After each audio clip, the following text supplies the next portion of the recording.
Assalamualaikum warahmatullahi wabarakatuh. Hai teman-teman, nama saya M. Somarimba Amin. Saya membuat video ini sebagai tugas ujian akhir semester mata kuliah dasar-dasar ilmu politik. Materi yang akan saya jelaskan adalah tentang partisipasi politik. Partisipasi politik merupakan bagian dari budaya politik karena keberadaan struktur-struktur politik di dalam masyarakat seperti parpol, kelompok kepentingan, kelompok penekan, dan media massa yang kritis dan aktif merupakan satu indikator adanya keterlibatan rakyat dalam kehidupan politik. Apa partisipasi politik?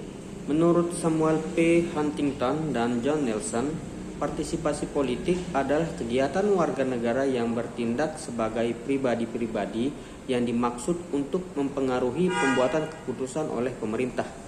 Partisipasi ini bisa bersifat individual atau kolektif, terorganisir atau spontan, secara damai atau dengan kekerasan, legal atau ilegal, efektif atau tidak efektif. Simpulannya, partisipasi politik lebih berfokus pada kegiatan politik rakyat secara pribadi dalam proses politik, seperti memberikan hak suara atau kegiatan politik lain yang dipandang dapat mempengaruhi pembuatan kebijakan politik oleh pemerintah. Huntington dan Nelson membedakan partisipasi politik ke dalam dua karakter, yaitu yang pertama, partisipasi yang demokratis dan otonom. Ini adalah bentuk partisipasi politik yang sukarela. Yang kedua, partisipasi yang dimanipulasi, diarahkan dan disponsori oleh pemerintah. Ini adalah bentuk partisipasi yang dimobilisasi. Miriam Budiarjo menyatakan bahwa partisipasi politik adalah kegiatan seseorang atau kelompok orang untuk ikut serta dalam kehidupan politik, yaitu dengan jalan memilih pimpinan negara, dan secara langsung dan tidak langsung mempengaruhi kebijakan pemerintah. Partisipasi politik pada dasarnya dibagi menjadi dua kegiatan. Yang pertama, mempengaruhi isi kebijakan umum. Ini terjadi di luar masa pemilu. Yang kedua, ikut menentukan pembuatan dan pelaksanaan keputusan politik. Ini terjadi dalam masa pemilu. Kemudian, dari segi bentuknya, partisipasi politik dikelompokkan menjadi dua, yaitu konvensional dan non-konvensional. Yang konvensional ini contohnya seperti pemberian suara, diskusi politik, kegiatan kampanye, membentuk dan bergabung dalam kelompok kepentingan tertentu.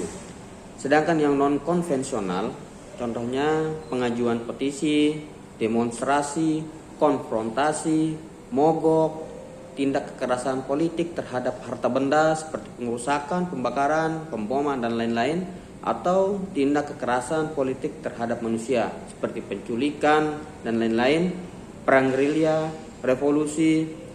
Nah, dari kegiatan partisipasi politik dibagi menjadi dua, yaitu partisipasi aktif dan pasif.